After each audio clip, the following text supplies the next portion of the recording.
Alright guys, it's Resnekov here from Gracie Jiu Jitsu VT1. I'm here with Pastor Duncan. He's already getting a sweat on. And we're working on armbar escapes. So, there's three things that interest me with an armbar escape. One, it's simple. Two, you can remember how to do it when you're actually getting armbarred in a fight. And three, it takes into consideration that sometimes you're late. Sometimes you just have worse timing than the other guy and you find yourself deep.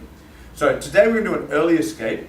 It's the ideal escape. And we're going to follow up next week with what to do when your arm gets extended and you made a mistake. The other guy was trickier than you. Okay, so I'm here. I'm playing here. Duncan's going for the armbar. So the first thing is I'm just going to let Duncan warm up by doing armbars. Okay, so he's just going for it. Do a couple arm bars, Duncan. Okay. Nice, good. Excellent. So he's doing his arm bars, representing our gym well. Second, he's going to go for the armbar, and I'm going to do a rear naked choke on that arm. So the thing is, a mistake a lot of people make is, when they get armbar, they let their arm get extended, they try and pull it out, okay? My goal is to get my hand here onto my own shoulder. So how I'm going to do that is by taking the tennis ball, my hand, putting it in the crack of my elbow, and bending my arm like this, so he can't extend it out. So again, he swings for the armbar, I go here and here. And I'll explain more details in the next step, but he just keeps going, and I'm just practicing that. Nice. I'm just making sure I know which arm goes over which arm. Just orientating myself back. Nice. Now the next step, because you're not going to be fast enough to remember to do this. So the ideal situation, he goes for the armbar. I come here and I put my hand on the back of his leg. No one ever pulls that off because usually the guy sets it up and you're too slow. So what we're going to do is we're going to slap ourselves in the head to remind ourselves. Okay, so he goes for the armbar. I go here and I slap myself in the head. So when he swings around here, my hand's already in the position to go on the back of his leg here.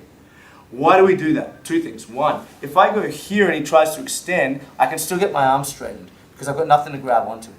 When I'm here, it provides me better leverage. He cannot straighten my arm here.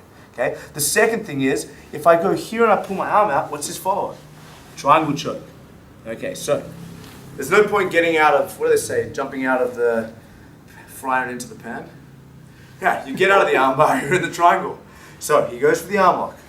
1, stop it bending. 2, slap in the head. 3, grab the back of the leg. Now, I stack his knees to his face, and my right knee comes under his bum like this so he can't go back. Because if I just do this, it's going to get heavy and it's going to extend me out.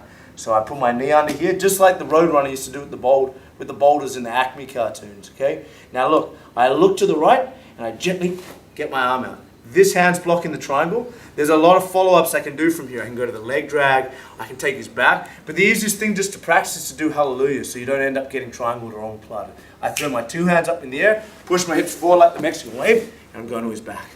So that's kind of more of a beginner version, but it's easy to remember when you're under pressure. So again, let's do the whole thing one more time, Mr. Duncan. 1, stop it bending. 2, slap the head. 3, back of the leg. Stack the knees, foot under his bottom over here. It's very difficult. I can't pull my arm out, so I look to the right, which enables me just to get my arm out. This stops the triangle, and then I put my 2 hands up, Mexican wave, straight to his back. So there's more advanced follow-ups than that, leg drag, taking the back with the choke, all sorts of fun stuff. But right now, the most important thing is to get your arm out of the submission, get back into the fight, and don't get triangled on the way out. We'll see you guys next week for part 2, which is when you're late.